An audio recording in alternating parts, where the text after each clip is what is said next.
Hi, my name is Cheryl Lynn Bruce, and I'm the director of Jitney. Okay, so this is a very male-centered play. There's a lot of masculine energy that's represented. How do you see your role as a female director interacting with this work? Well, I see myself mostly as a guide, a technical guide to help the actors explore the characters. Yes, they're all men, except one character is a woman and she's connected to one of the men.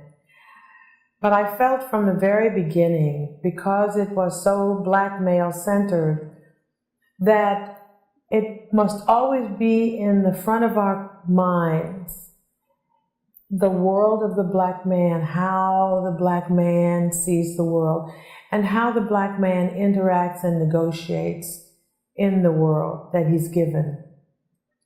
And so I've been also, in addition to being a guide, I've been learning a great deal. And I wanted to always create an atmosphere where all of the black men felt comfortable enough to share with me some things that I don't know as a black woman, but things I might suspect, and certainly things I would need to know.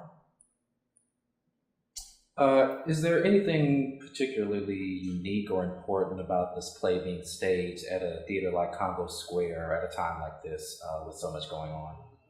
Well, I think this is a fine piece through which to examine the black male in the society.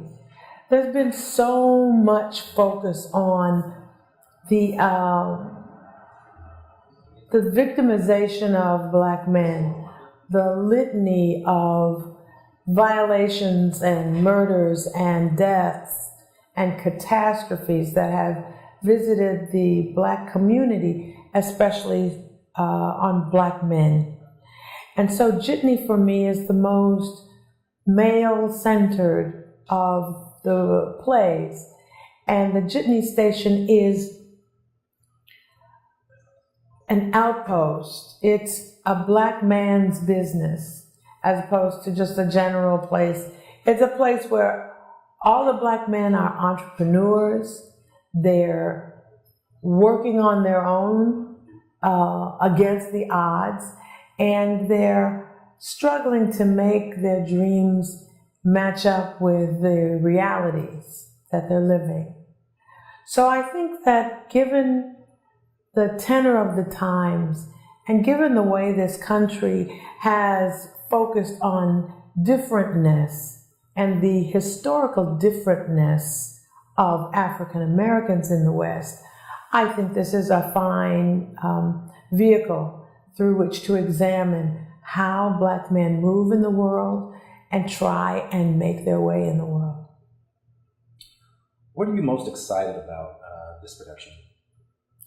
I'm most excited about approaching this piece with no frills, boiling the production down to its essence so that each character is the focus of the moment, not the set, not the costumes, but the men and the struggle that they're having.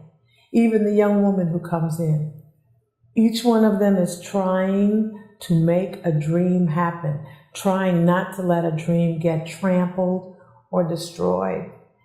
And it takes a lifetime to figure that out.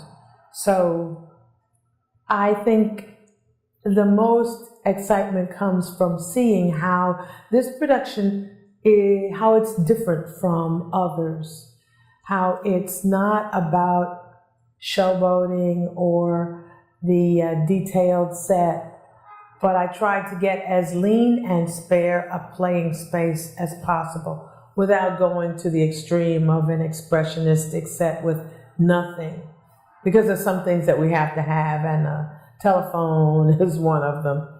But that's what makes me excited. I hope this is a production no one else has seen before. It will be.